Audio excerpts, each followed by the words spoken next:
नमस्कार साथियों।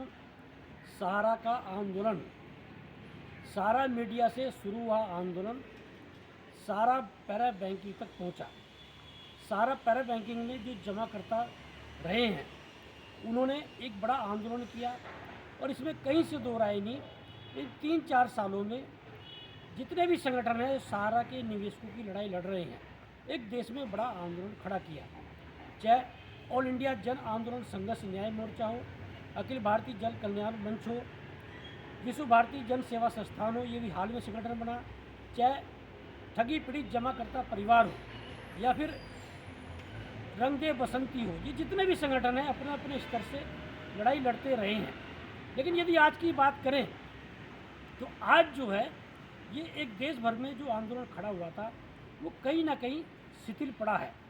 और ऑल इंडिया जन आंदोलन संघर्ष न्याय मोर्चा जो सारा निवेशकों के भुगतान की लड़ाई लड़ता रहा है, आज की तारीख में मध्य प्रदेश में चुनाव लड़ने जा रहा है। एक बड़ा प्रश्न उठता है कि चुनाव लड़के आप क्या भुगतान करा पाएंगे। आपका सीधा सीधा मतलब है कि पहले आपकी सरकार बने तब आप भुगतान कराएंगे। और ये तो पंचवर्षीय योजना भी नहीं बल्कि 100 वर्षीय योजना की आप बात कर सकते हैं। मतलब सीधा सीधा मतलब ये है कि पहले आपको लड़ाई लड़ने के नाम पर जो है संगठन खड़ा करना था, अब आपको चुनाव लड़ने के नाम पर जो है अब चुनाव के मैदान में आ गए हैं।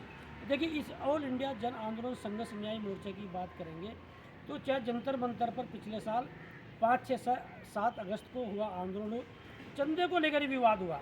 इंद्रवर्धन राठौर, रंगदे बसंती के बीके श्रीवास्तव, अमन श्रीवास्तव और जयप्रकाश दुबे और कई लोग जो हैं चंदे के विवाद को लेकर संगठन से अलग हुए।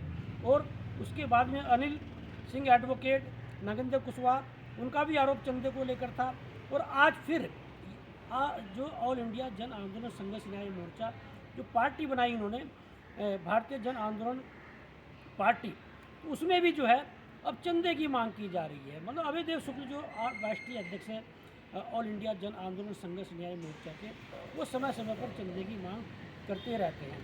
तो ये आरोप लगने लगा है ऑल इंडिया जन आंदोलन संघर्ष न्याय मोर्चा पर, अभय देव शुक्ल पर, कि राजनीतिक महत्वाकांक्षा के चलते इन लोगों ने आंदोलन किया, अब चुनाव में उतरने जा रहे हैं। और खुद अभय देव शुक्ल ने एक बयान जारी करके मध्य प्रदेश में आह्वान किया है सारा निवेशकों से और ऑल इंडिया जन आंदोलन संघर्ष न्याय मोर्चा के पदाधिकारियों से कि सारे विधानसभा में वो चुनाव लड़ाए।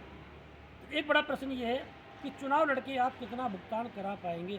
अब देखना ये होगा कि ऑल इंडिया जन आंदोलन संघर्ष न्याय मोर्चा चुनाव लड़के मध्य प्रदेश में जो चुनाव लड़ रहा है, और अभय देव शुक्ल तो बस्ती में लोकसभा चुनाव की भी तैयारी कर रहे हैं।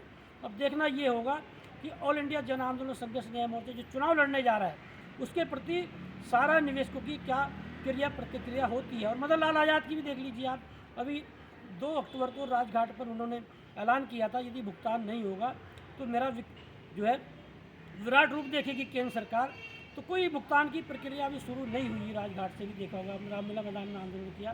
तो कुल मिलाकर ये है कि अभी कहा नहीं जा सकता कि 2024 के लोकसभा चुनाव से पहले कोई भुगतान मिलने जा रहा है। और ये भी ज़मीनी हकीकत है कि 2024 के लोकसभा चुनाव से पहले यदि सारा निवेशकों का भुगतान हो जाता है तो ठीक है, लेकिन उसके बाद में कोई भुगतान मिलने की उम्मीद नहीं है।